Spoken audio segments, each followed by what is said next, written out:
This is 101.5 LOL Sarcophagus Radio, bringing you the spice of life, or if you're deaf, not.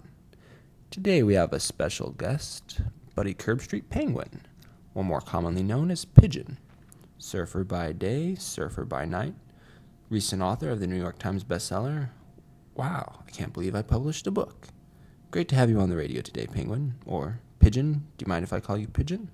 Oh no, man, that's all cool. That's rad. So tell us a little bit about yourself.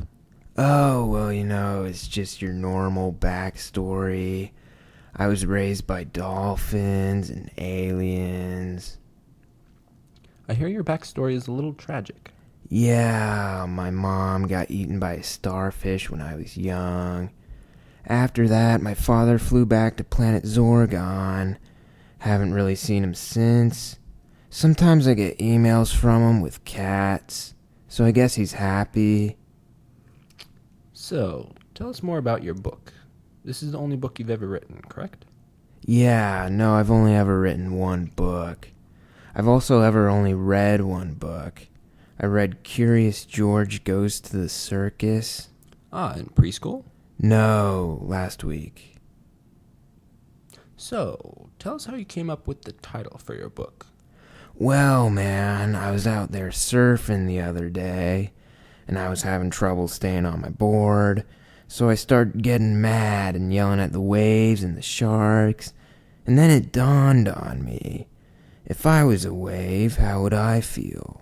So like when I got back to the shore, it really hit me.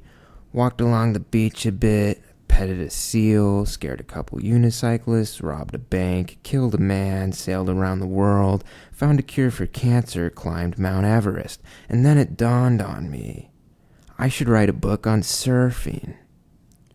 So what themes does your book deal with? Well, there's an undercurrent of surfing, but what it's really about is the greater meaning of life and the cosmos. I hear you had a little bit of trouble convincing the press to publish it. Yeah, man. It was hard to put in a category. With all the surfing, they thought it was an autobiography. But it's not. It's actually poetry. Kind of like Shakespeare. It was hard to categorize because it was so, deep. I don't think anybody has ever written something like this before or ever read something like this. So kind of like Aristotle or Thomas Aquinas. Yeah, man, even them. You mentioned the greater meaning of life. What's the greater meaning of life for you? Well, surfing, definitely surfing. And that's what I've been thinking about hard. I mean, there is so much more to life than robbing a bank, curing cancer, climbing Mount Everest. At the end of the day, life is life. Deep. Yeah, like the ocean, man. That's why I wrote a book on it. Well, fantastic. We're going to take a couple calls here. Our first caller is President Barack Obama from the White House. You're on the air with Sarcophagus Radio and Buddy Curbstreet Penguin. Hi. I just wanted to say that I had a chance to read your book, and it inspired me to write my own book, titled, Wow, I Can't Believe I Became the President. Oh, well, thanks, man. I also wanted to make sure that you agree with me that the middle class isn't paying their fair share. Oh, well, I don't know, like, zippy-zap about politics, man. Neither do I. That is why I called.